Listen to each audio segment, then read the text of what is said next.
A police officer is stalking me and is begging me to date him.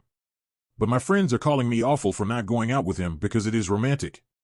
2 months ago, there was a domestic dispute in my building. I was coming home when I noticed 2 police officers waiting for the elevator. I would have waited for the next one, but we only had 2 elevators and one was broken.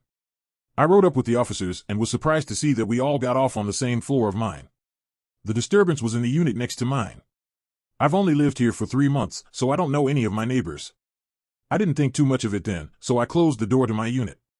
About 30 minutes later, I heard a knock at my door. It was one of the police officers that I had ridden up with on the elevator. He asked me to open the door, but I was hesitant, so I asked if we could just talk through the closed door. He showed me his badge through the peephole to make me feel safer, but that didn't help. He told me he needed to see my identification because I might witness what occurred in the unit beside mine. I told him I saw nothing, so I wouldn't be a big help. He told me I should talk to him now or go to the police station in the morning, which could take all day. I'm a student. I agreed that I couldn't take a whole day to discuss an incident.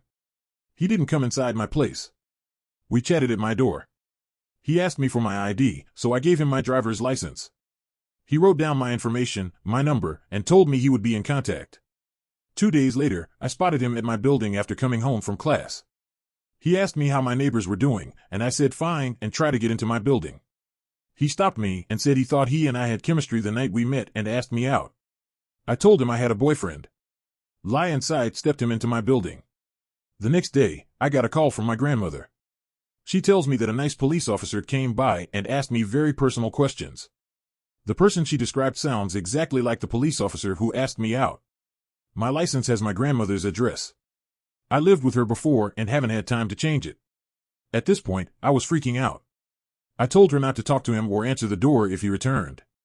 I was walking home from class 2 weeks ago and Jay walked to get to my building.